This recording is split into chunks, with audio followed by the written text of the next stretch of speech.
no, play a little longer. I want to click a few more things. Yeah, I'm going through setting up a whole bunch of tabs to talk about all this stuff that's going on. Ryan Wyatt has really I thought I was done streaming. I really thought I was done streaming for a bit, and I wanted to get back to tech videos, playing video games and other stuff. But hey, you know, news cycle's been wild this week. Streamlabs Stream Hatchet earlier in the week, the Facebook nonsense that's going on. Twitch made a bunch of people mad because of stream boost features. And now, then of course, there was the whole thing with Pokemon, the RTS agency, and now can't just go sailing off into the weekend, without seeing something like this. Ryan Wyatt, aka Mr. Fwiz, has a little video about what's coming next for YouTube gaming in 2022. What is up, everybody? This is Jay, aka MultimediaJay. It is Friday, and it is early in the evening for me to be streaming. I thought about doing some stuff earlier, but I think that, with some of the stuff that's been going on with relations to all of this, I should come on here, do another chat stream, and then play some catch up on some of the stuff that is still unlisted. So there's a couple of extremely important things when it comes to any of this stuff that's worth keeping an eye on here. And one of them is, one of the best things you can do for yourself is learn how to listen, get other people's points of view, and try and figure out where they're coming from. So as part of what I do with that sort of thing here, I'll take time where I will watch other people's stuff and see if I can, get inspiration from it and see how things are going nowadays. But also I make sure to have a listen to what I myself have done, just to see a certain amount of time later what I look like to the audience, other than like somebody's crazy video game uncle, because I'm old enough to basically be one, nerding up the house, then wearing blue sunglasses, and then getting folks on Twitch to think that I'm some kind of either fanboy of Dr. Disrespect or some kind of fanboy of the Dat Sheffy emote or something like that. But, recreational streaming, it is, if it's fun, it's fun. I mean, there's lots of things people do to have fun, and it's a good thing for us to learn about why people find certain things to be fun, including nerds like myself who follow things like feature parody across social media platforms. And this is the reason why I'm saying what I'm saying about Facebook. Now, look, I'm not an idiot when it comes to Facebook. I know that there's a brewing storm if Facebook gets their act together because of what they offer. And if you look at the development of other social media platforms, they start with something, and then they expand their portfolio. Because let's face it, if you look at, for example, the development of retail, what was the progression? You had department stores all over the place, and then Walmart became a force to be reckoned with. Why? Instead of visiting a whole bunch of other stores, you now had a one-stop shop. So, and then there's other chains too, like Staples doing it for office supplies. You had Home Depot and stuff, so you don't have to go to like 3 or 4 different places. Then, of course, you have all the farm stores nowadays that combine together what might have been previous trips. I mean, if there's anything the American consumer loves, it's convenience. It's not having to make extra trips or have extra stops on their trips. So it's not any surprise that we see the evolution of social media taking social media in this direction as well. Let me just rattle off a couple of platforms just for some examples here, and you can see where I'm coming from here. TikTok. So TikTok started as little 1-minute videos, and you can watch them on your phone, nice and convenient. You can get introduced to a lot of creators by just swiping up, and you can learn a lot about a lot of different things and get a lot of people's, see what a lot of people were doing a lot easier than you could if people are making like 15-minute YouTube videos or 5-hour game streams in order to get the whole picture on things. So, but the most important thing is that it's all together and it's easy to introduce yourself with a short video like that. Well, I've noticed some of the TikToks have been getting a little longer recently, and I recently found, I'm like, there's no way that's a 1-minute video. Well, what do you know? They expanded it to 3-minute videos.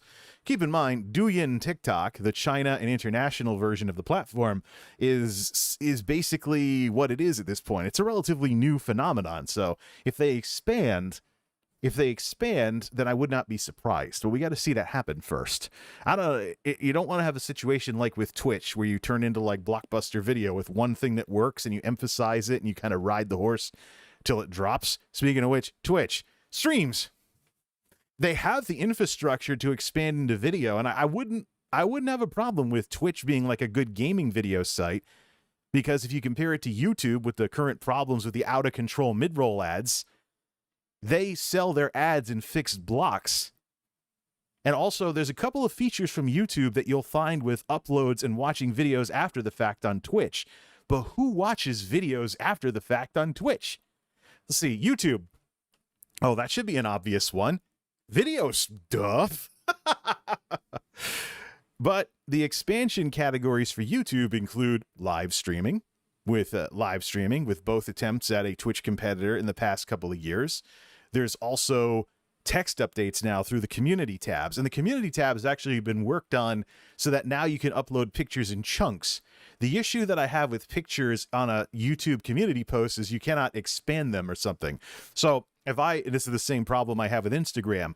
If I take a really nice picture of Elder Scrolls Online, for example, and I soup up a screenshot and it looks really nice, I can put it on Twitter and people can click the picture and then make it full screen and it's 1080p and it looks gorgeous.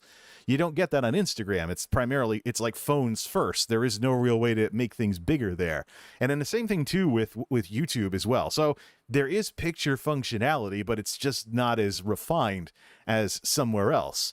Okay, so you have YouTube, you have basically YouTube looking, and if you look at YouTube's, what they offer today, streams, videos, including short form nowadays with YouTube Shorts. And when you get to a certain amount of subscribers, you get the community page, which gives you text updates and pictures. So you can have a feed of that kind of stuff for your audience as well. Keep that in mind. That's an expansion. Instagram, the picture site. Except they have little videos now, and don't they have like Instagram Live and stuff? So they're expanding beyond pictures.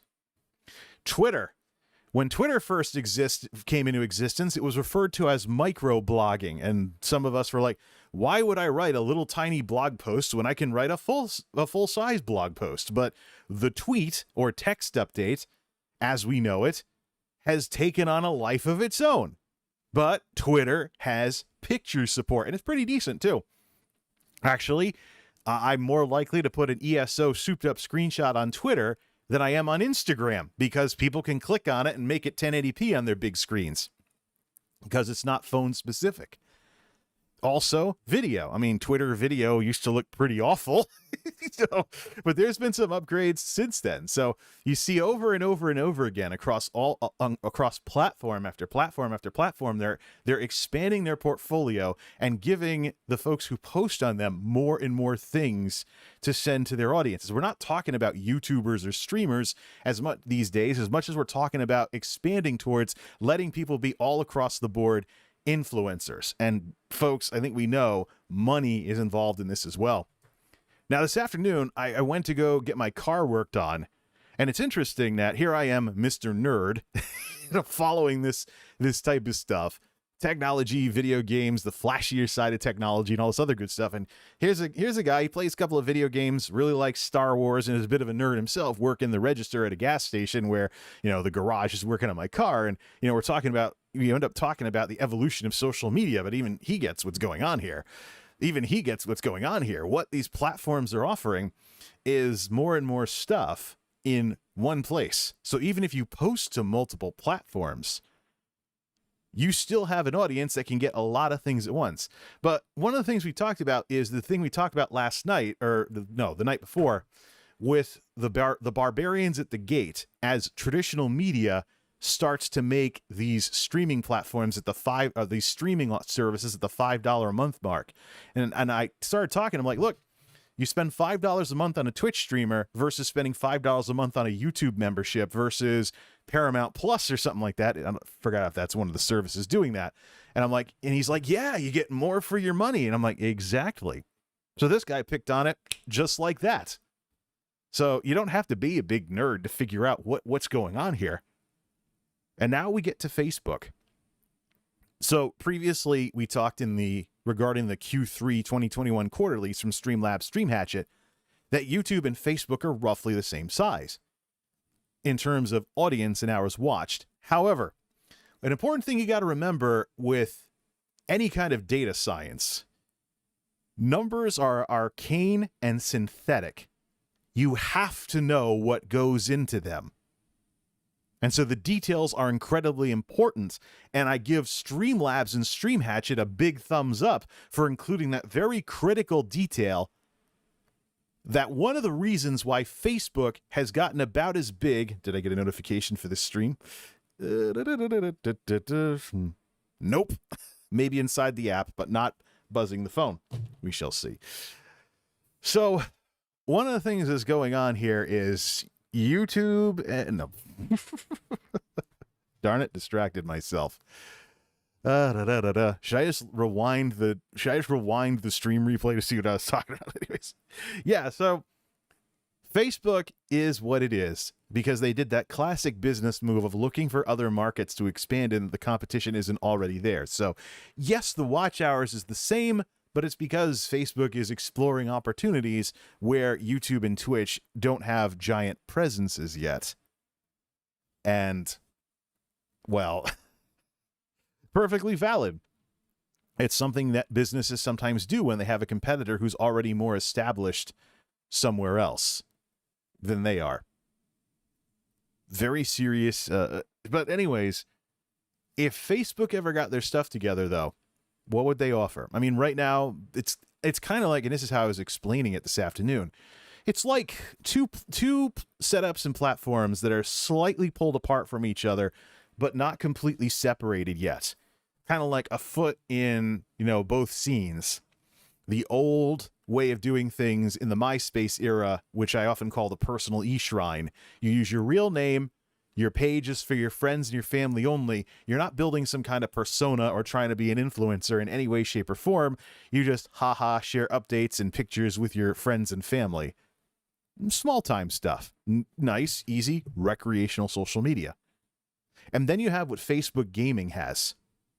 Facebook Gaming, the Twitch competitor, where people build a gaming video creator page and then they try and build up themselves as an influencer. Different setup, different era, different attitude. So you become a streamer, you jump on Facebook, you start streaming games, and you're using like a persona and whatnot. Some would call it building a brand, but I don't like to dehumanize the process like that because let's face it, people out there are looking for folks they can relate to and stuff, or folks they can be entertained by. There's an interpersonal component to this. And I'm not so sure that using corporate speak to describe like brand building and stuff like that is really the best way to go about this, especially when there's a lot of folks out there who are a little antsy around corporate sounding stuff. Like if someone starts talking to me like a marketer when I thought they were trying to talk like a real person earlier, I have to second guess what it is that they're telling me and the stuff that we might be talking about. But you go on Facebook, you basically are building up a persona. Some would call it building a brand. And it's different than the personal e-shrine. It's not about your real name or the fact that you live in such and such town or you have certain friends, family, relatives, etc. Now you're trying to build something up that the general public can find interesting. Now you're trying to develop something. Building an audience like you're an actor. Exactly, Dan. So you have all of this going on, and it's just different than what it would have been in the MySpace era. But Facebook still has bits and pieces of it.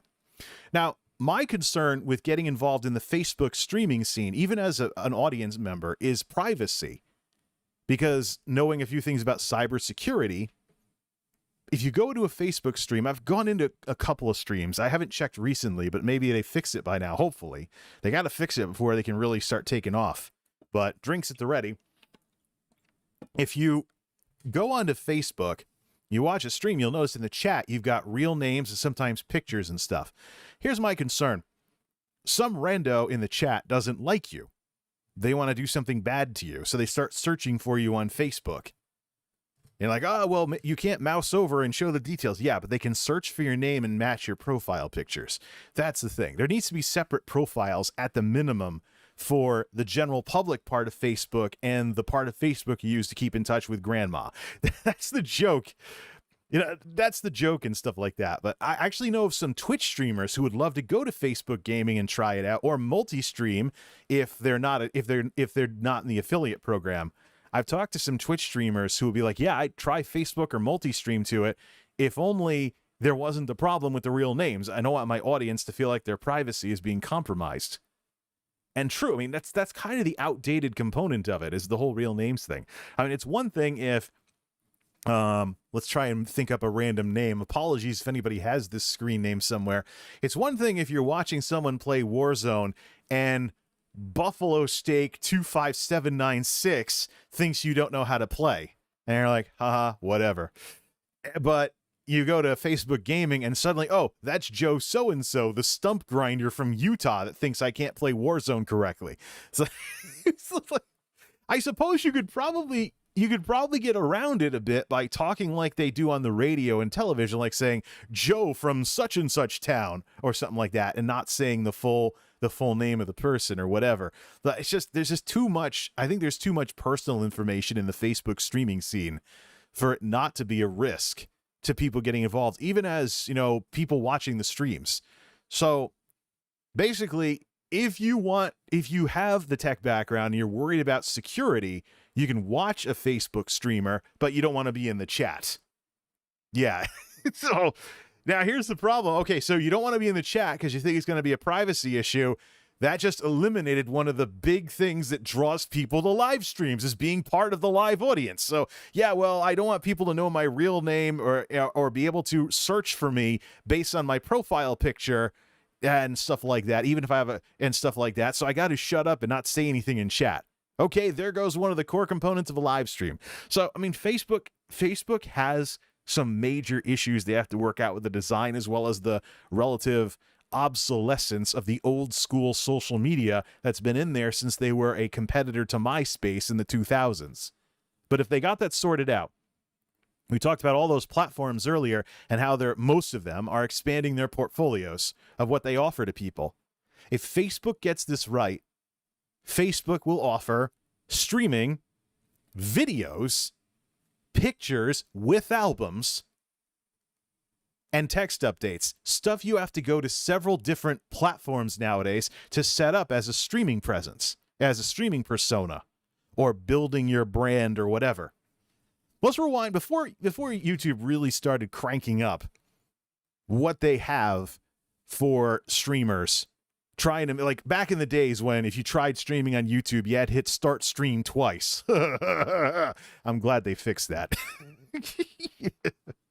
So the common wisdom out there is post on all different kinds of sites. Don't put all your eggs in one basket. True.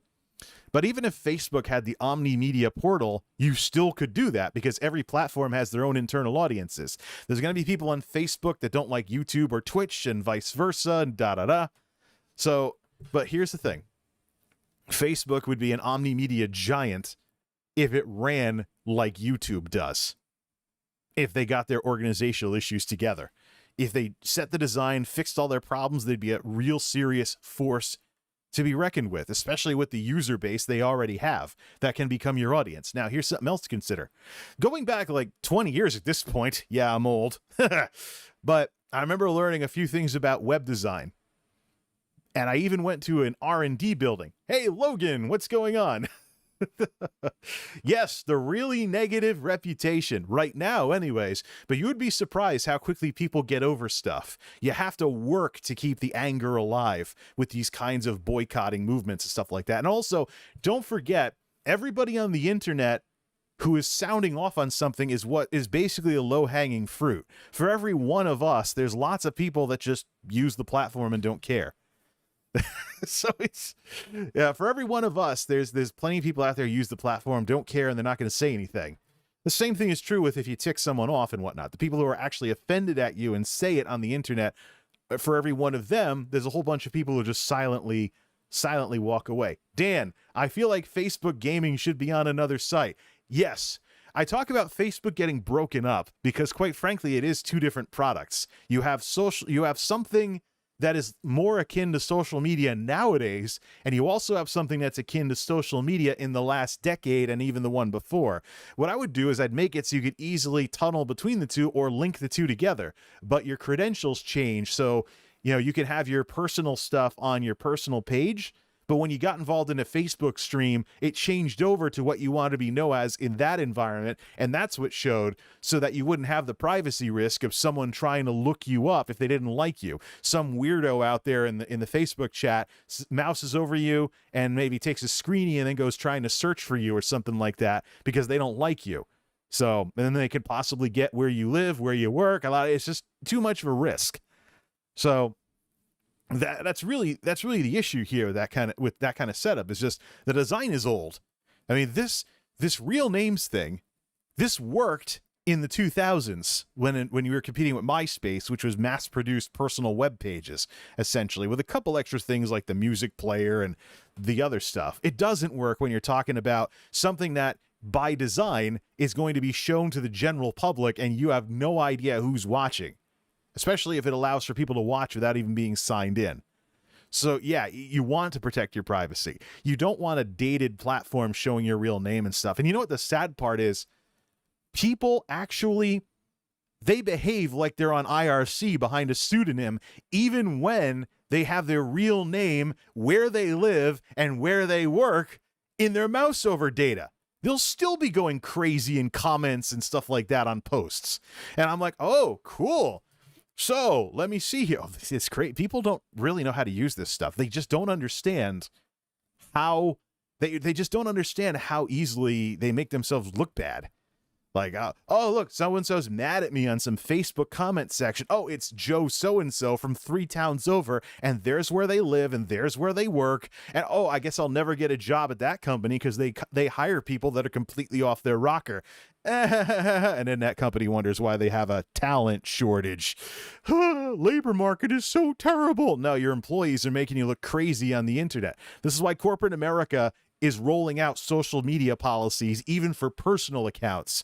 But the very least you can do is not inadvertently speak for the company like that by not saying where you work. Leave that off of your personal profile. If it really is just your personal opinion, who cares where you work? So unless you're trying to parade about like, I work at Microsoft or something. Look at me, I work at Microsoft, or something along those lines. It's like, nah, not everybody needs to know everything about you. And this is something that human resource professionals have known about for a very long time. Need to know.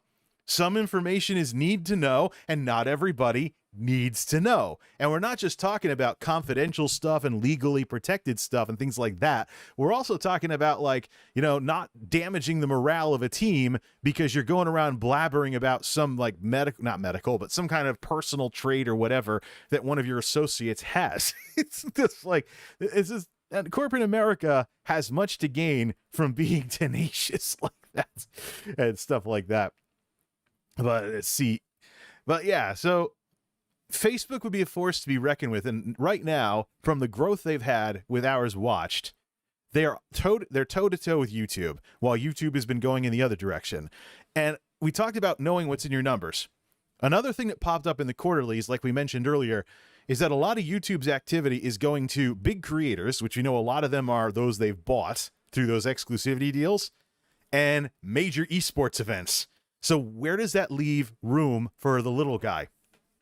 Where does that leave room for the regular YouTuber? Where does that leave room for the next crop of talent even? And people want to assume that YouTube does things because of Twitch. YouTube can do things just because of itself to try and provide better service to the billions of people that visit the page on a regular basis, or the platform on a regular basis. I can't really say web page anymore because YouTube has a ton of activity on mobile. It's one of the reasons why I have the YouTube app on my phone, so I can check in on what things look like. I mean, I have a hard time walking away from this nice big screen for watching YouTube. But I like to know what mobile looks like, so maybe I should run BlueStacks on this more often and run the Android app just to keep an eye on what everything looks like when you switch to mobile, because there's so much traffic out there. And if we know anything from what TikTok did, as in the tail wagging the dog with YouTube, hey, let's make YouTube shorts, quick, let's make a short form format. It is possible for something to get popular, and basically, the tail wags the dog. So, anyways, it is kind of sobering, though, when you dig around and you see all this parading and all these people that are like, oh, YouTube, so amazing. And then you see stuff like this. Here's the ESO directories on the big three platforms circa 1:30 this afternoon. So I'm a night shift guy. You could say the numbers are lower because I do things at night. Can you tell which one is Twitch? This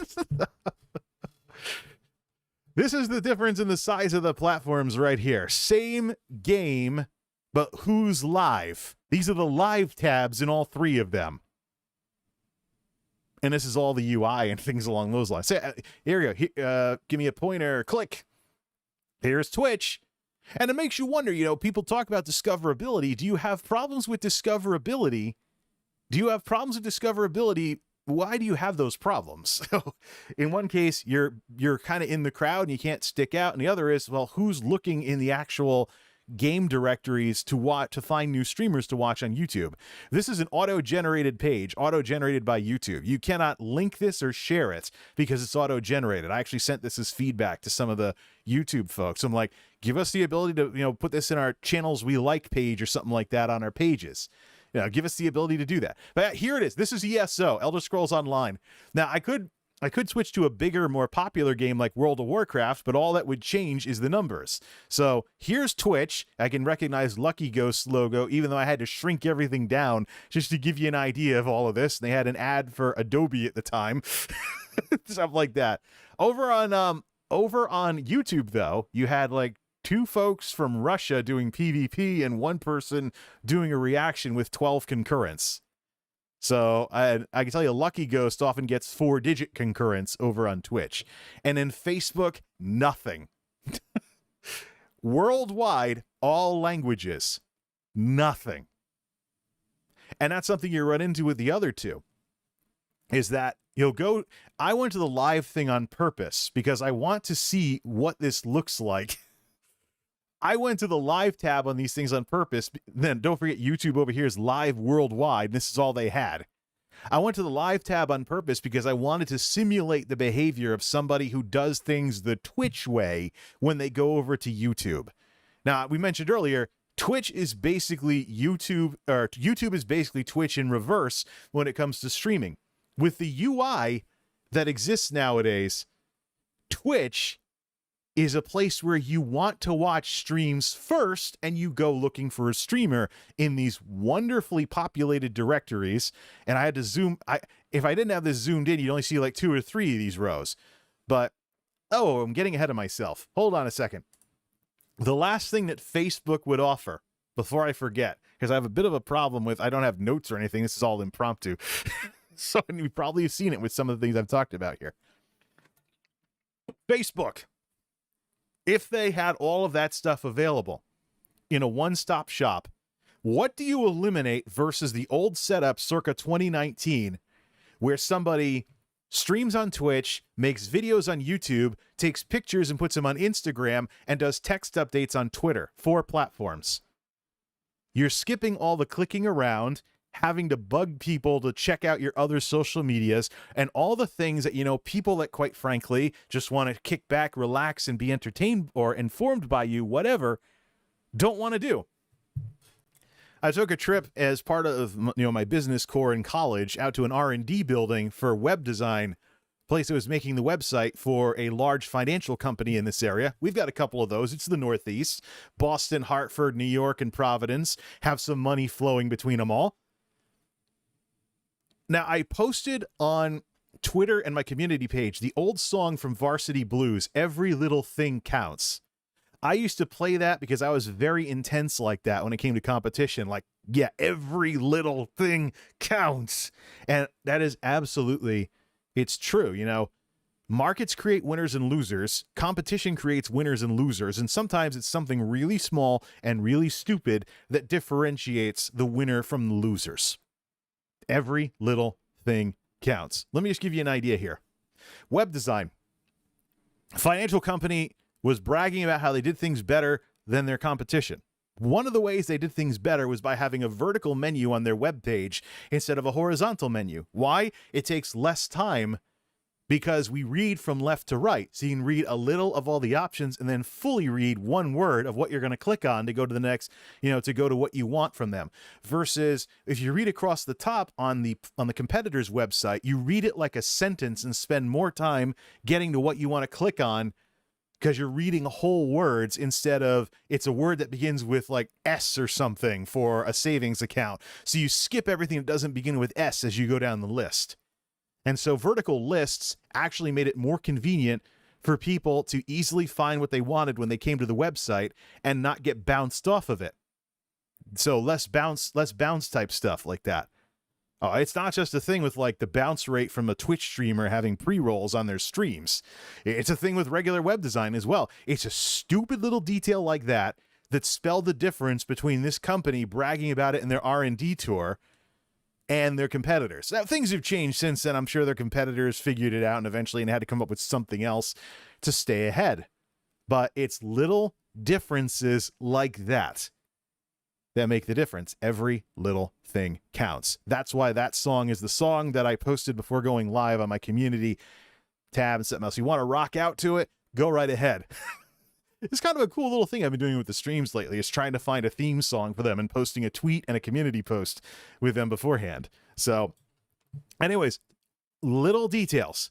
If Facebook became the omni-media version of what people used to do on multiple different platforms, you have everything in one place for all those people that don't want to click and go somewhere else. What's the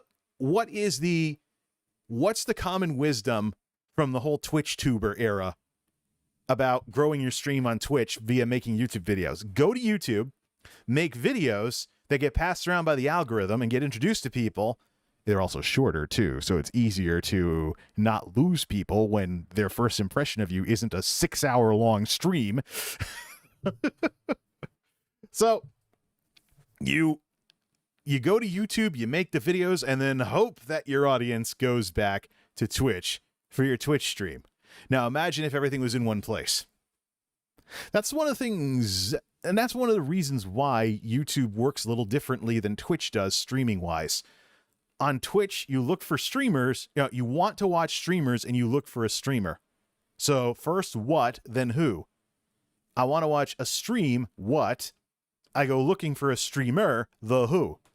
The way things work on YouTube right now, I have to basically, especially with the UI, that little tiny box in the middle of my left panel for who's live, and they're only on there if I watch a lot of them and the algorithms put them at the top of the list for me. Ugh. Horrible. The odds are that I will probably know about a YouTuber first, and then I watch enough of their videos, the algorithms think I'm interested in their stuff right now. They show me when that person is live, and I check out their streams. First the who, the YouTuber, then the what, their streams. That's one of the things that needs to change, and that's why I came over here and I started doing, I did this comparison because I'm behaving like somebody on Twitch on the other platforms. I want to watch streamers. I like ESO. I want to watch ESO streams. What's available? And I have to flip everything over to worldwide to have more than one option. See what I mean? It goes in different directions here. And until YouTube seriously refines their UI to put streams and videos on more even footing with each other, this is what the thing on the left is, what happens when you try and be like, first the what, then the who. And it takes a couple of clicks just to get to this directory. So here's how you find the auto-generated page on YouTube.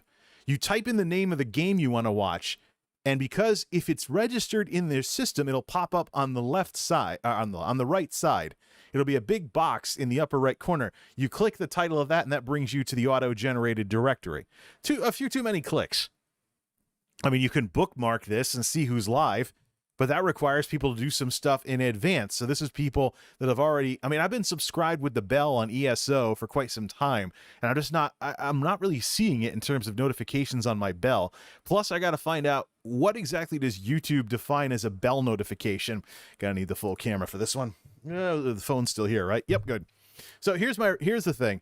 If I open the app, there's a little bell in the corner, and that will light up. And I probably have a ton of them right now. I do not. Wow, this is dark. Probably because I'm wearing the sunglasses. Oh, there it goes, lightened up. It's the battery saver on this thing. So I could probably go into YouTube right now. I have this phone specifically I have set to my personal account, not MultimediaJay. And I have a notification on my bell that this stream has gone live 37 minutes ago, and our live time is 38 minutes. So that's a pretty nice turnaround. But I would have had to have had the app open and actually seen. And I'll tell you, if I go to YouTube on MultimediaJay with all my subscriptions, I always have a huge number on the bell with all the notifications. So I almost never click that, and I'm never going to find anything in it that way. There is no notification here that actually shook the phone and popped up in the swipe down menu. That's what I'm looking for. Because when a Twitch streamer goes live, my phone buzzes. Oh, it buzzed. That's a notification I already cleared. A little behind on things. When a Twitch streamer goes live, my phone buzzes. I can swipe down and I see so and so has gone live, and I even see the title of their screen in the push notification.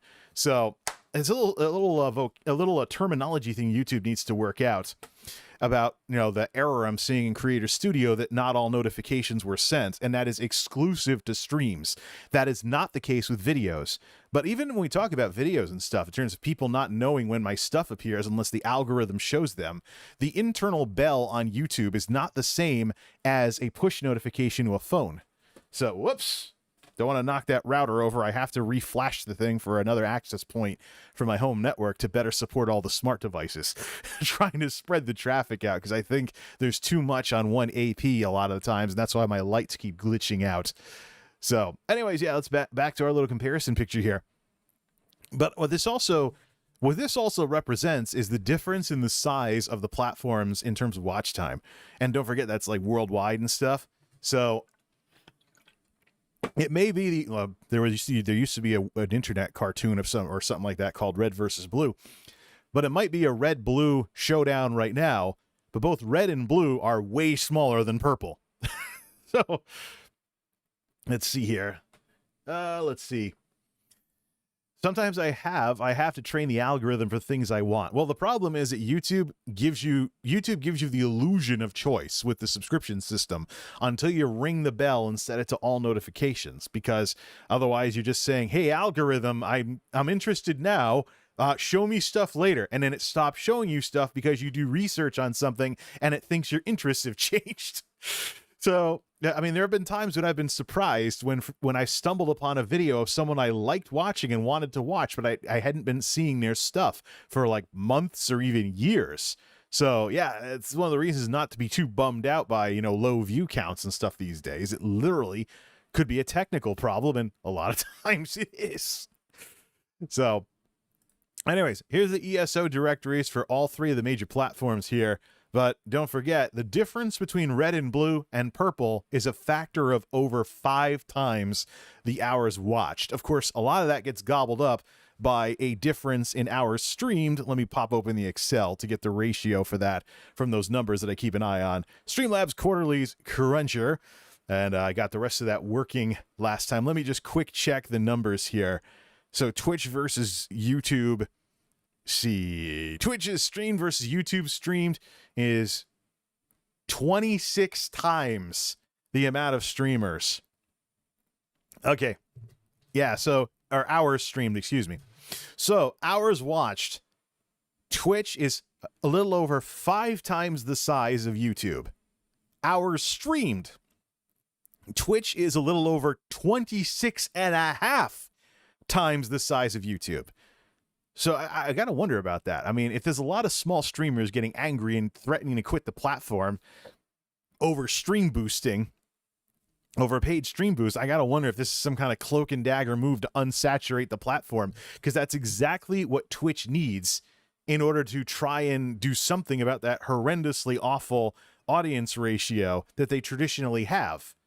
They can't lose their audience, but if a lot less people streamed, we'd start seeing watch hours versus streaming hours not always be like, at least a quarter of what what the other platforms offer, because they're nowhere near as grotesquely oversaturated. They're just a lot smaller, so you're going to get a smaller audience. And you'll learn about this if you go to school for business, and you'll learn about markets. I mean, yeah, you can be a decent player in a small market or a sliver in a big market, and whichever one's bigger for you depends on operational numbers and all kinds of other things like that. But the ratio right now for Twitch, Q3, hours stream versus hours watch, was 25, just shy of 26. Facebook, 75.6. YouTube, 134.6. But the problem with YouTube is that we know that there's a lot of big esport event stuff affecting those numbers, and we know a lot of YouTube's biggest streamers are people that have come over on exclusivity contracts. So there are a couple of streamers who are there for other reasons that came over from Twitch, and I gotta check the origin story of folks like Laserbeam and stuff, big YouTube streamer names that I've become familiar with, and see where they started. See if we have a situation on our hands where talent is coming over from somewhere else, kind of like what we had with Twitch. Dinging in this thing. I still got a felt bottom, the bottom of this thing. It's nice and insulated, so it keeps the drinks cold for hours, but I worry about my desk. Yeah, but that's an old thing, though, is that talent coming over from somewhere else on Twitch, and that's one of the things I've looked at quite a bit over following all of this for so long, is that you got people out there talking about keep up the grind, keep grinding. Yeah, well, many of the success stories that inspire these people didn't grind. And I can tell you, Pokimane, we looked at her numbers last night with the whole RTS launch thing. Pokimane isn't even grinding right now. She's doing like 5-6 hour streams, which is nice and healthy, but not full-time hours. So if you want to be a full-time streamer, you'd be streaming like closer to 8 hours a day, and she does that occasionally. So let's see. All right, so how about we actually do a reaction? Let's do a reaction to the blog entry as well as the video that posted today. But I'm going to keep the video audio only because there's a lot of graphics on the screen and there's pictures of other people's streams. And I mostly want to respond to the points Ryan is making by eliminating the graphics that could razzle dazzle you. I want to look at specifically his words. Just like how I'm going to read the blog entry without putting it on the screen, because I don't want the fancy colors and stuff to throw anyone off. I want to look just at what the YouTube folks are saying. So the blog, we should probably put it in the description. Let's do that. Live control room, live control room. Edit. All right, so here's the YouTube folks' video about what's next. And here's their blog. Don't worry, folks. Don't worry, folks, you could refresh the stream or whatnot, but, I mean, if you can go read this afterwards if you want here. There we go. Their blog entry. So let's take a look at the Windows snapping's not helping me with OBS. I'm getting cut off now. All right, so I think we're all set with the comparison picture. I'm all set with responding to the silly reactions to Harris Heller's tweet on the matter, where folks are like, YouTube has this mystical sense of, or something. No, YouTube doesn't have to do anything because of Twitch. They only have to do stuff because of themselves. And you see that in companies too. Companies that exist in reaction to other companies don't do as well as companies that exist to directly service their customers. And this is something Devin Nash talks about as well, that he wants to focus on how he can deliver the best products and services instead of worrying about someone else. And I can tell you from corporate experience and experience in smaller businesses over the years, the minute you have a workforce that is moping on all day about how they work for the underdog and, the other people are better than us, it's like a self-fulfilling prophecy, because you're going to be constantly distracted by being upset about being on the underdog team. So you won't be as competitive. You won't play the game as well, so to speak. And you'll basically create a self-fulfilling prophecy and doom your team to be losers. Seen it before. Some of the worst people I've ever worked with were also the most emotional, who worked for underdog companies, and they moped about how this place sucks. There are few things that ruin the zeal of a team and its competitiveness quite like that. Upping Our Gaming by Ryan Wyatt, Global Head of Gaming, October 29th, 2021. We'll check out the blog entry first, and then we'll play the audio from the video and respond to it and stuff like that. Here, starting with Neil, the little editor note from Neil Mohan, the YouTube Chief Product Officer. Today, gaming content has evolved dramatically to become an essential part of the backbone of what we know YouTube to be, a home for dynamic creators whose engaging content brings together communities from around the world. According to a survey from earlier this year, I might click that later, playing video games is Gen Z's favorite form of entertainment. Woohoo! Go Zoomers! Ah, yeah, because I grew up in the days when people told me all the video games would rot my brain. Yeah, high school valedictorian, magna cum laude college graduate, if that's what brain rot is. Overly paranoid parents. Also, the 90s, people worried about Mortal Kombat ruining all the young people. Whatever. Okay. According to a survey from earlier in the year, playing video games is Gen Z's favorite form of entertainment, and far from being a niche interest, it's become the mainstream. Yeah. Let's see. In this installment of our innovation series, YouTube Global Head of Gaming Ryan Wyatt shares how gaming is on the platform is evolving and what direction we plan to take it to meet its increasing popularity. It's hard to believe how modest, we're in the article now, YouTube gaming's beginnings were. It wasn't that long ago the gaming video on YouTube was simply a Dazzle capture card sniper montage or a desktop captured World of Warcraft video. I remember Dazzles. And I remember the Ret Super A guys going nuts about camcorder Let's Plays. Like, don't use a camcorder. Get a capture card. I actually had one that took S-Video in my original computer, the Silver Bullet. And I actually had what was called the S-Video loop, where I went from S-Video to a TV into the computer. Oh, no. Graphics cards used to have S-Video ports on them. So I used to do what was called the S-Video loop. I would have the regular thing go out to the monitor, and I'd have the S-Video go into the capture card and record S-Video footage in some of my early gaming videos from back then. Those were the days, man. The 2000s, baby. Well, the recession sucked, but that's another story. But today, gaming stands at the forefront of YouTube's growth, with more people creating gaming content and building businesses than ever before. For the first half of the 2021, you mean the first half of 2021. Mr. Grammar Nerd in the house. Anyways, YouTube saw over 800 billion gaming-related views, over 90 million hours live streamed, and over 250 million uploads. As gaming creators expand, so do their needs. We're dedicated to developing with them. Gaming creators are multi-dimensional content creators, so is everyone out there trying to be an influencer, and they're building powerhouse brands on YouTube by leveraging live streaming, VOD, and shorts as multiple video formats to tell their stories. Not talking about, the text options and other stuff that are available through the community tabs, huh?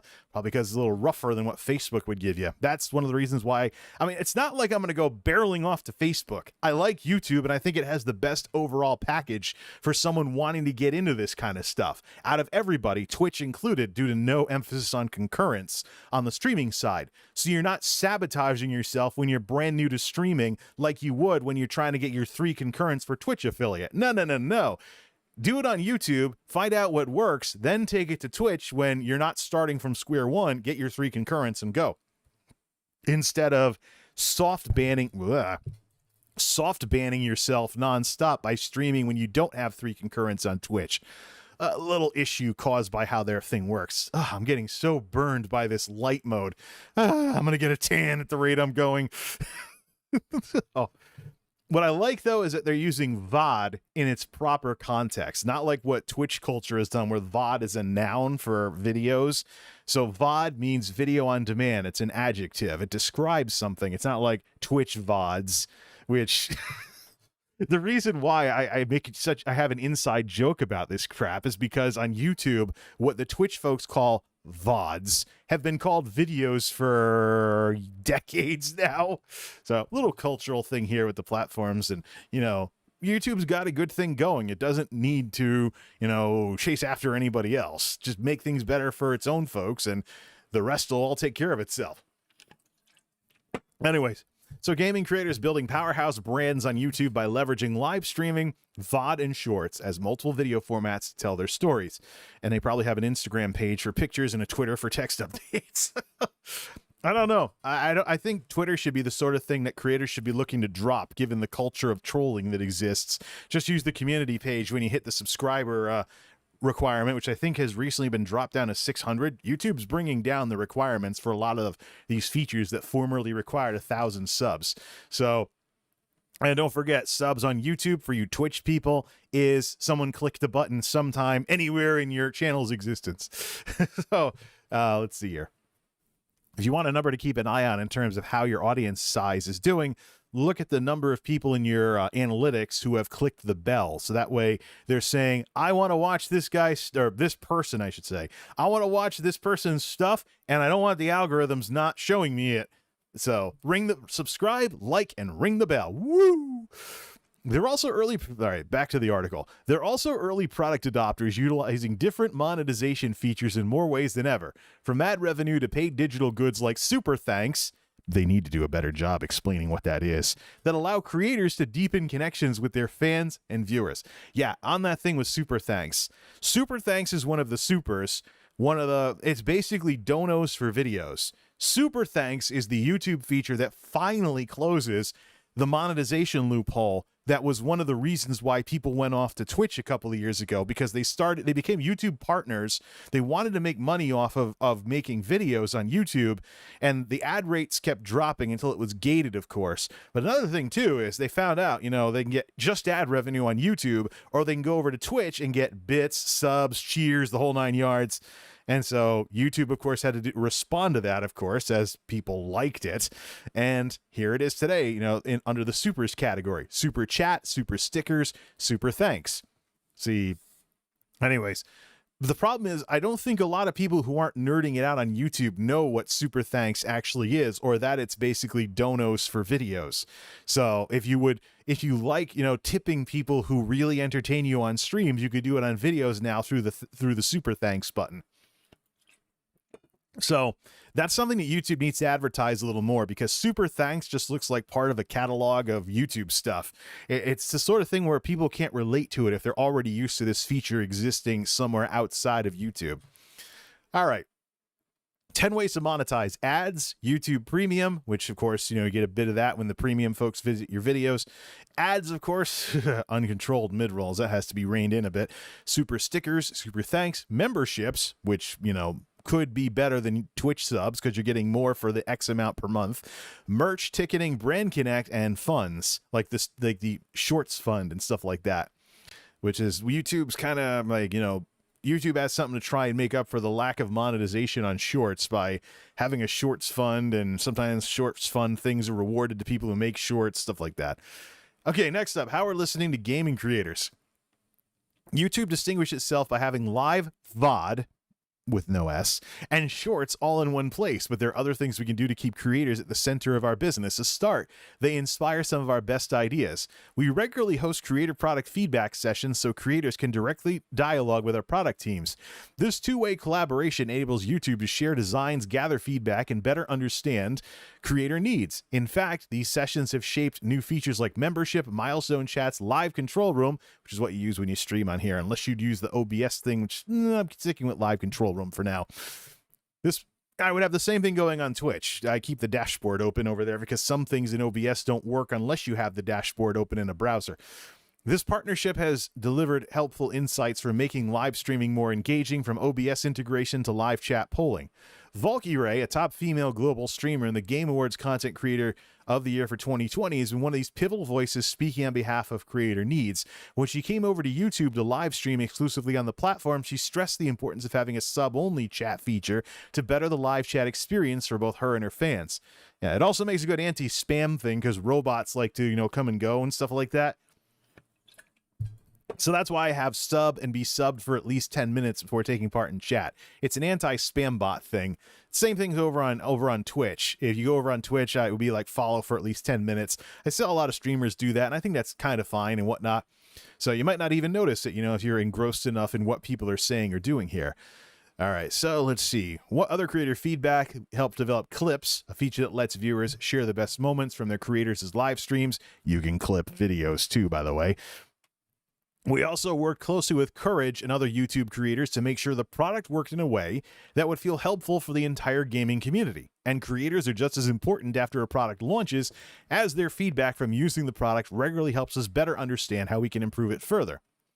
So, and then you talk about how they invest in creator success, the $100 million Shorts Fund, things like that, and vast amount of VOD gaming content on YouTube offers an unparalleled opportunity to repurpose it for engaging short-form content. I got to mention, too, one of the nice things about YouTube is the cloud editor, not having to download stuff to do some basic edits and things along those lines. So it just eliminates a step and makes things a bit more convenient. And, of course, editing stuff after the fact. If you screwed up something big in your stream, chop it out of the replay. So if there's a copyright issue, song scrubber, all kinds of little technical tools that YouTube has in Creator Studio these days are amazing. So let's see here. And if you want to read the rest of the article, feel free to go ahead. We're going to skip over to how we're building for the future. Cheers, creaking already, huh? As much as we've accomplished, we're just getting started. We've heard from you that you want better discoverability of live content.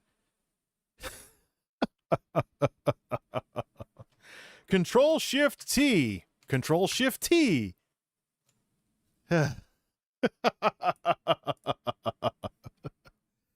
Better discoverability. Indeed.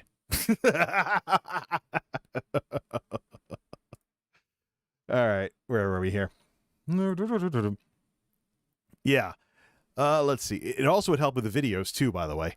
You want more ways to monetize. You want to see improved chat features. We're currently working on upcoming products and features to meet these demands and others, including gifted memberships as well as live redirect for gaming, which will let you seamlessly send your viewers directly to another live stream once yours ends. That is the raids feature. The thing I have with all these features that YouTube brags about is sometimes years can pass before I'd have to do that in Firefox. Years can pass before these features go live. Super Thanks was beta for over a year. So YouTube is going to have to up the timetable on these kinds of things before they can get any progress on all of that. Let's see, don't open. I didn't get kicked off, did I? I just opened 2 live control rooms by accident. Dashboard. How do I get it? Oh, I'm in the wrong spot. I got to go to my channel page for that and open the left menu. Begun the stream wars have. Let's see. My clips. Yep. Let's see. Creator-led discovery. Sounds like raids from Creator Insider. It's gotten 14 views even. See here. All right. Listen to this. Listen to this. This is something they talked about on July 21st, 2020. It's not muted, I hope. No, tab isn't muted. Let's see if this plays. One of our goals is to really help streamers get started on YouTube. So we want to make sure that when they actually come to studio or to the live control room, they have a very smooth on-ramp and the ability to go live with minimal friction. That's been addressed. The whole pressing go, the start stream twice thing is a thing of the past. Woo! But there was something else in here too. This is from 2 folks involved with YouTube Live back in 2020 that were talking about features in the pipeline. The other one sounded a lot like raids. Then the other challenge that we have is making sure that as these creators are getting started, we help connect them with viewers that might be interested in their content. Wait for it. Another area that we're actually looking at very seriously is what we call creator-led discovery. This is where creators introduce other creators to their community and recommend them. That's a raid. That's a Twitch raid. Creator-led discovery, introducing creators to other creators. See, one of the things YouTube needs to do with the clips is let us put the clips in playlists and stuff so I can have all these publicly available and people don't have to go digging around Twitter for them or something, or have me put them in like a community post for the umpteenth time, because I can share them and whatnot.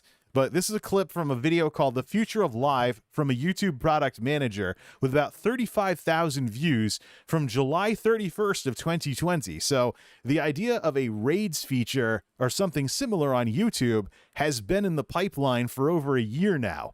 That's why, people might be celebrating, oh, look, YouTube's going to do this, YouTube's going to do that. When? They need to up the timetable on these things. Oh. Yeah, I know. Rip headphone users, right? I'm a headphone user. So I hope that the audio processors on these things are helping with these kinds of things. All right, let's see here. We're currently working on upcoming products and features to meet these demands and others, including gifted memberships, nice, as well as live redirect for gaming.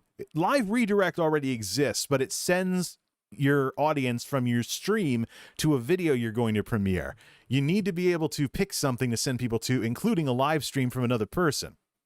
So, as well as live redirect for gaming, which will let you seamlessly send your viewers directly to another live stream once yours ends. We're also exploring other perks for YouTube gamers through our subscription services. Our recent partnership with the Discord app gives premium members access to Discord Nitro for free, and Discord Nitro users get free access to YouTube Premium. Nice. Speaking of Discord, that is something I would like to see, because what I've noticed recently is that if I stream on Twitch, my Discord status says I'm streaming a game and lets them go click over to it. But if I stream on YouTube, it merely says I'm playing the game. So YouTube streaming still has a disadvantage for people that are heavily involved in Discord at this point. I think I might have had it working once, but it stopped working afterwards. So it's just the sort of thing where that's one of those little things that needs to be more reliable, or if it didn't work and I mixed it up, needs to become a thing. I'm telling you, these glasses are probably really helping with this light mode and how much I'm getting myself a monitor suntan right now. Maybe I should get some of that reflect cream or something. Come on, you got to laugh at it at some points. Enough people on the internet have gotten angry about that stuff, when in reality, if you don't like the product, just don't buy it. Same consumer choices we always have. Anyways, efforts like this are meant to help gamers further expand their community and likewise help viewers discover other creators. And we're nowhere near done with improving live streaming on the platforms for creators and viewers alike. So you see, this whole situation with the whole creator-led discovery plays into that thing I'm always talking about, that there's two sides to all of this. There's people and there's technology. The technology side is you sitting around waiting for the algorithm to give your stuff an audience.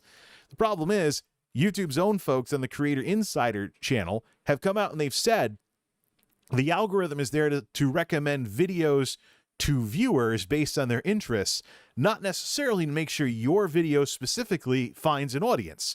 So videos for viewers, not viewers for videos. This thing needs a little bit of work. So, yeah, that's the thing. Instead of sitting around waiting for some computer to get its act together, there's got to be more ways to, be social with this kind of stuff on here and maybe help kind of thaw out some of these kinds of things. I called it the YouTube archipelago many years ago, when a lot of commentators and other people doing vlogish type or news videos or whatnot stopped talking like we're all part of some kind of YouTube community, and basically never talked about other creators because they were so focused on their own stuff. That's a little bit too selfish. In the early days of YouTube, it was not uncommon for one vlogger to introduce you to like 5 or 6 other vloggers that they happen to really respect and often do collabs with, using today's language, of course. Back then, it was video responses. So one person makes a video, next person video responds to it, and you could actually meet new vloggers by seeing their reactions to what another vlogger was vlogging about. And unfortunately, the feature fell out of use and eventually was discontinued, but video responses, that was nice back when we had it. But anyways, let's see here. YouTube Gaming recognizes that content creators will be more important than ever to game developers over the next 5 years. It is no longer about bringing games to creators when they want marketing support on launch. They'll be there as true partners, influencing creative direction, functionality, and formats. And we're excited to continue collaborating deeply with both creators and publishers as this partnership deepens. At YouTube, we're incredibly excited to see how the next chapter of gaming unfolds, but one thing I'm confident in saying is that it won't be long before people look back and say, once upon a time, gaming creators on YouTube only had 10 ways to monetize, and VOD was the primary content available. Time moves fast these days, and the success of gaming on YouTube will only be matched by the time, resources, and investment we put into it. We've got a lot coming, so hold on, hang tight with us, and stay tuned for more updates. blog.youtube/inside YouTube/innovation series gaming. Link is in the description. Now, let's do a audio only reaction to Mr. Wyatt's video here. Like we're doing a reaction thing. No graphics because this is no graphics here for one very simple reason. Maybe I should put YouTube in light mode.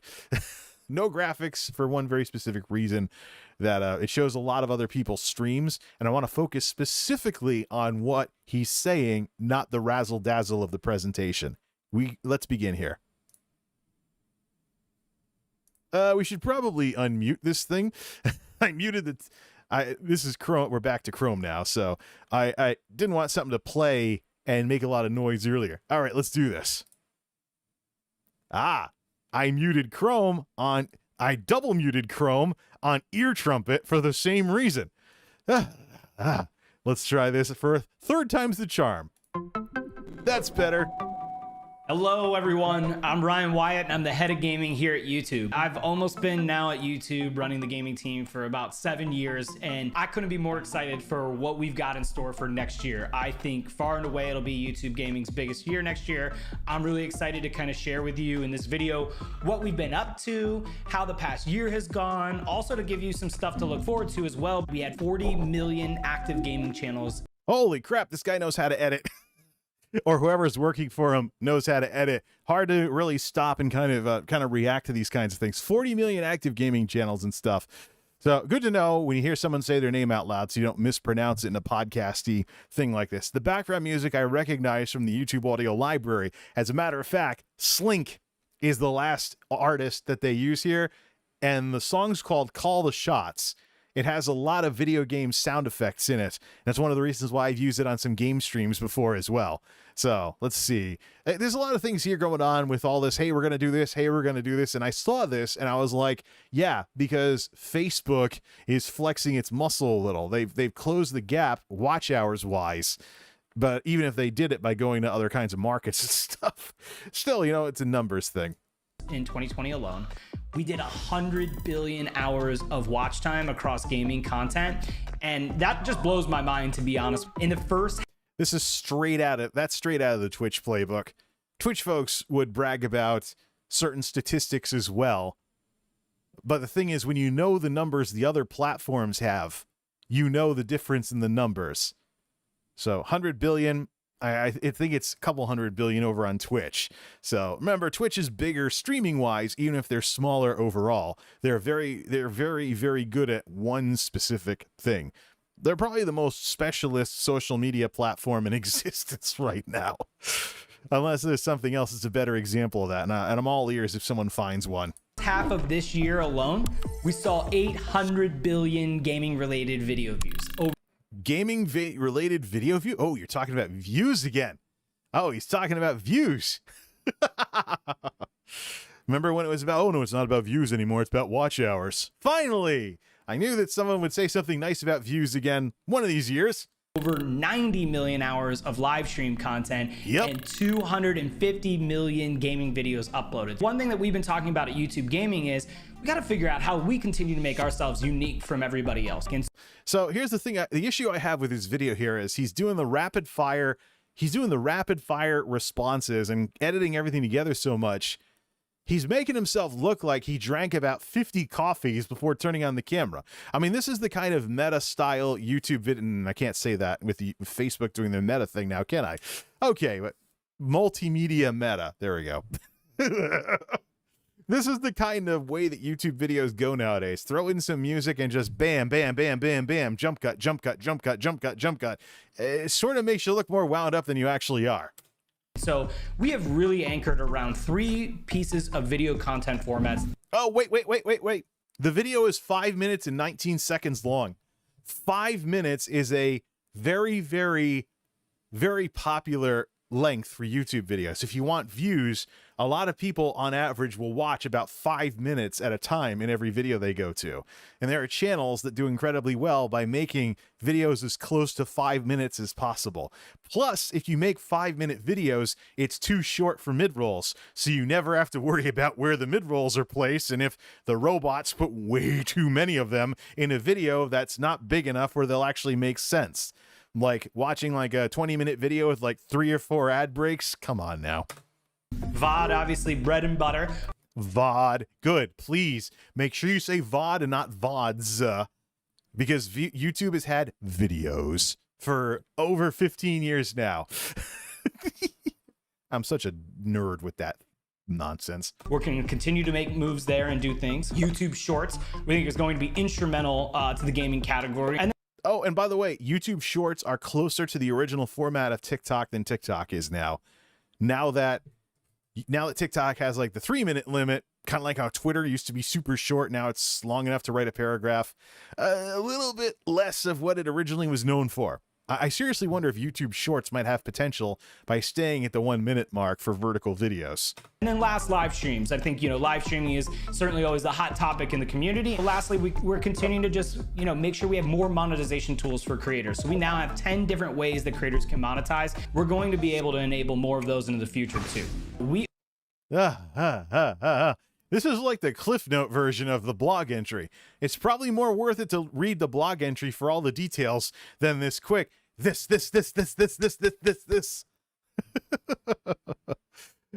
thing here. I did subscribe to the channel though. It's called YouTube Insider for Press. So it is kind of a press room and stuff. So the format is probably because of what they're making, what they're using this channel for. It's like press releases and stuff. We owe a lot of our success to gaming creators, gaming viewers, and gaming publishers. Why I say that in particular is we often meet with creators of all sizes, all around the world that are doing all types of different gaming content. I want to say a huge thanks to all the creators that spend time with us, even just the feedback through Twitter and other channels that you're all using, our product roadmaps and the things that we focus on developing. We take all that feedback and we prioritize it in stack ranking, and it makes it in there. So like, your voices are heard and they're very much appreciated. Here's the important part with that. Somebody out there can be like, hey, Jay, can't you say that YouTube is ripping off Twitch by incorporating these kinds of features? Not really. Where are they hearing it from? They're hearing it from individuals. So it's interesting that, Twitch, I talk about how Twitch has affected how people view streaming. That they tend to blow it out of proportion. They may view streaming as more important than videos, not understand the differences and the time sizes and whatnot of everything, and not realize there's a best tool for the job for various things you may want to do. Like, for example, it's not a good idea to live stream something that would be better off as a video and vice versa. But when you have people thinking a certain way about streams, and whether even little details like whether you watch them after the fact, it kind of ingrains that in people's heads so that when they're just wandering around being themselves, they'll kind of, hey, this sounds like a good idea. Yeah, sure, because they saw it on Twitch, but it's coming from an individual, not from Twitch. So it's an interesting little strategic thing that you'll see in corporate America.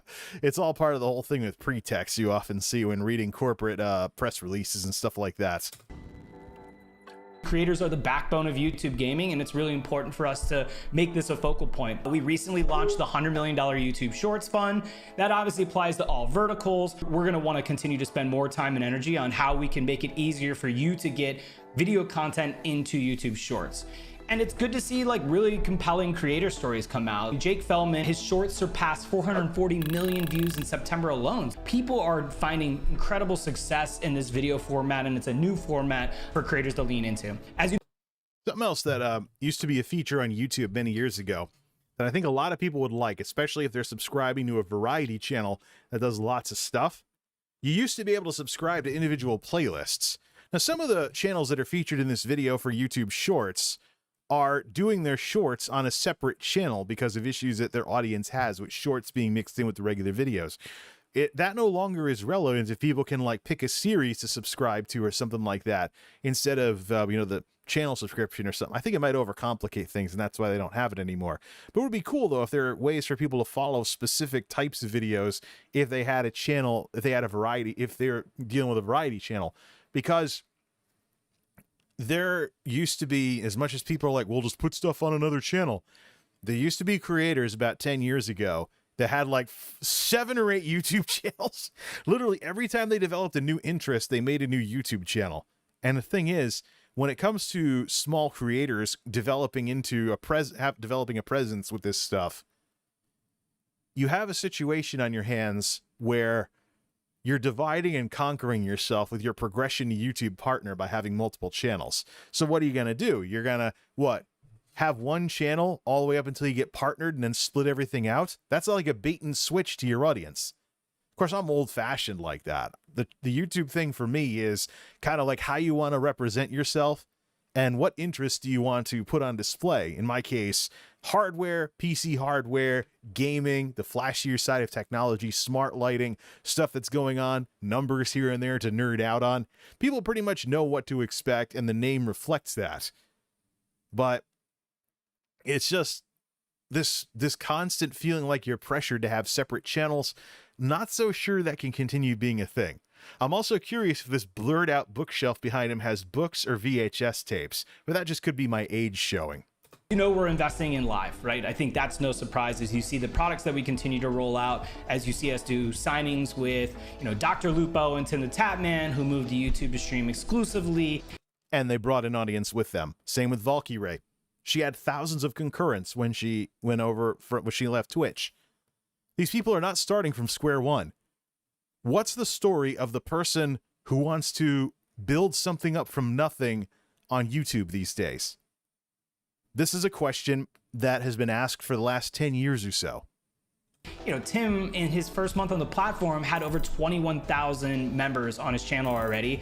Yeah. People come over from another platform. They bring the audience from somewhere else. This is something that was a thing like a decade ago. People will talk about PewDiePie or somebody else or Irate Gamer or whatever. And they're like, people brought over audiences from someplace else. Or when celebrities set up YouTube channels. And it's like, they didn't start at square one. What about me? I don't have the stuff they have when they came over with their pre-built audience, so to speak. What do you do about that? Because the original YouTube, you could start from scratch and get subscribers and views in the whole 9 yards.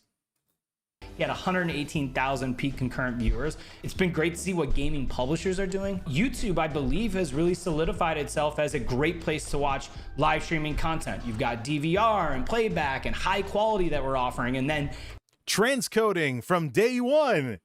Something that is still treated as this wonderful thing you have the privilege of getting more, on a higher priority basis as an affiliate, and then finally as a Twitch partner, you're guaranteed transcoding. But on YouTube, it's a basic feature from day one. You could be a nobody, PC streaming like ESO or something. Boom, transcoding. Because of that, you're seeing tournaments from all around the world, from Arena Free Fire to the Call of Duty League, to League of Legends, to Valorant, to Dota, to Overwatch League. It's just awesome to see all these publishers choosing YouTube as a platform that they want to distribute esports content on. So let's talk about what we're investing time into next year. We understand live is it's incredibly growing segment. So what are we going to focus on with live streaming? One, I think discoverability and finding live content. Yeah, you mean like a UI improvement? I still say put a little slide box there so that the left menu on YouTube can swap out from the usual menu to who's live and back. I mean, that's something, by the way, that Twitch has been investing in. You take a look at the formats on Twitch. You look at the format of the UI on Twitch. They're doing more with algorithms, for one thing. And you're getting more recommendations from their algorithms, though they're cruder than YouTube's. But most of them are going into the left menu going down the side of the screen. There was always more real estate devoted to who's live on the left panel on Twitch than there was on YouTube. And I think that's part of Twitch's success right there. Now that you're talking about, people you follow being most of it, and then, shared audience streamers, and then algorithm recommendations in the lower left, that's actually an improvement Twitch-wise. And what does YouTube have? This little thing about halfway on the left side of the screen. And on YouTube, there's other folks that stream besides streamers. So you might have mainstream media, if you watch a lot of news, taking up the spots in the, in the your subscriptions box. That needs to become, your subscriptions should be the whole left panel. The generic YouTube menu that's on the left panel needs to be something you toggle between. And then we can have like who's live at the top of your subscription. So that's probably it. You know, that's probably what they should do is instead of putting like all streamers on that left panel when you toggle away from the YouTube generic menu, have it like, you know, your subscriptions and then see more people who are live. Because right now the current widget actually puts the live people at the top of the list. So there is something in the works there, but there's some UI that needs to change. Also, it would be nice if you didn't have to click over to the channel page just to see what they're streaming. So there's pop-up, there's mouse over previews on Twitch that don't exist in its current form on YouTube. And again, extra clicks. Got to eliminate the extra clicks to streamline the design.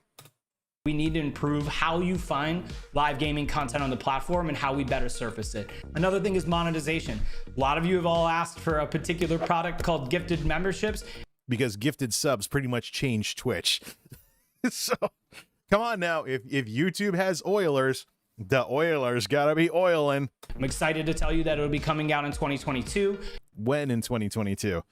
New features often take years to come out. Super Thanks was the last one that I was chuckling about when it finally went live. So let's see. It's the end of October right now. So hopefully sometime before the end of October in 2022, we can start talking gifted memberships.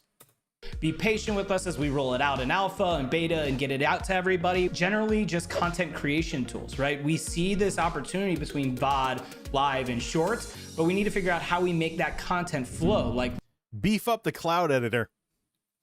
Beef up the cloud editor. One of the barriers to entry with YouTubing is video editing software.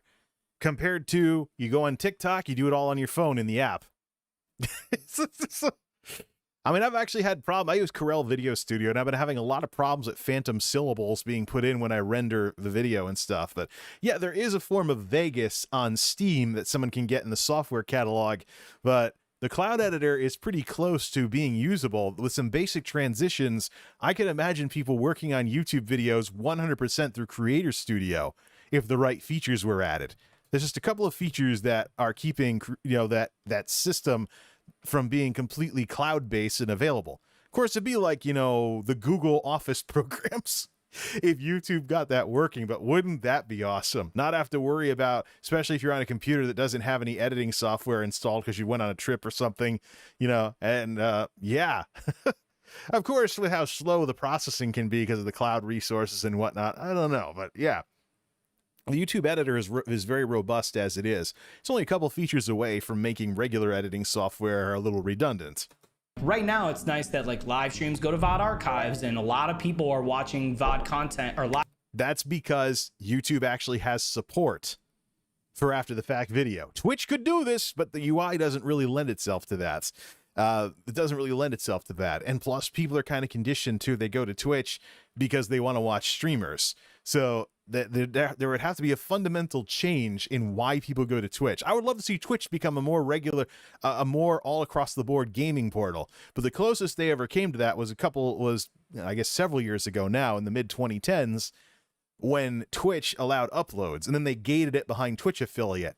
But I'd like for their UI, especially when they revamped the UI earlier. That was like a year or two ago now. Whoops. Yeah.